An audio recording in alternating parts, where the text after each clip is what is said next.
Le livre des Actes n'a pas de fin. Ce dont il parle est toujours en cours de développement.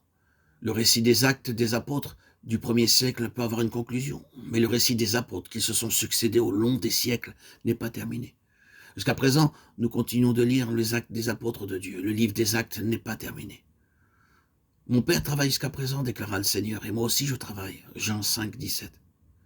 Ceci montre que depuis la rébellion de Satan, la chute de l'homme et jusqu'à présent, Dieu travaille. C'est pourquoi le Fils aussi travaille. Que trouvons-nous dans les actes? Permettez-moi de dire que dans le livre des actes, ce n'est pas l'œuvre de Paul ni celle de Pierre qui est consignée, mais le récit de l'œuvre de Dieu. Qui peut dire qu'après l'époque décrite dans Acte 28, Dieu ne travaille plus? Qui peut dire que l'œuvre du Seigneur s'est achevée au chapitre 28 des actes? Ce livre n'a pas de conclusion. Après la période citée dans le chapitre 28, Dieu a encore beaucoup de vases qui accomplissent son œuvre. L'œuvre du Seigneur se poursuit. Elle ne s'arrête pas là. La vie de Paul ne s'est pas achevée après les 2 années de travail à Rome. Après ce séjour à Rome, il fut libéré de prison, visita de nouveaux lieux, ainsi que quelques autres anciens lieux qu'il connaissait déjà. Plus tard, il fut emprisonné et finalement connut le martyr. Ces événements ne sont pas relatés dans le livre des Actes. Nous devons remarquer que Pierre, Paul et Jean étaient des personnages importants dans l'Église de Dieu. Cependant, la dernière période de leur vie n'a pas été entièrement consignée dans les Écritures.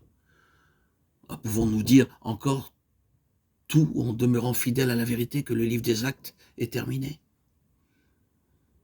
Le récit du témoignage de Dieu pourrait-il jamais être pleinement consigné? Il est en vérité sans fin. Les chapitres 29 ou 30, ni même le 100e chapitre ne pourraient y parvenir.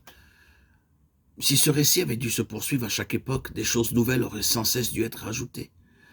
C'est pour cette raison que les actes devaient soudainement s'arrêter au chapitre 28. Cependant, bien que rien de plus n'ait été rajouté après ce chapitre, l'œuvre de Dieu est allée de l'avant.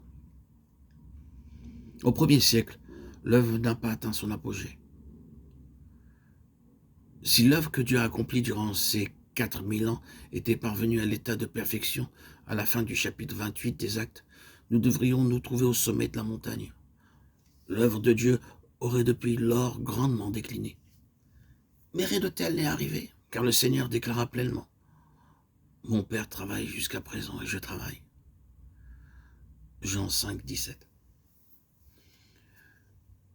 Ne nous imaginons pas que l'œuvre de Dieu atteint son zénith à l'époque de Paul ou de celle de Martin Luther. L'œuvre de Dieu ne s'est pas terminée au 1er siècle, et le 16e siècle n'a non plus pas achevé son œuvre.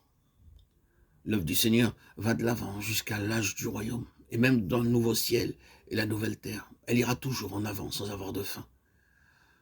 Si nous avons foi en cette vérité et que nous la connaissons, nous louerons Dieu.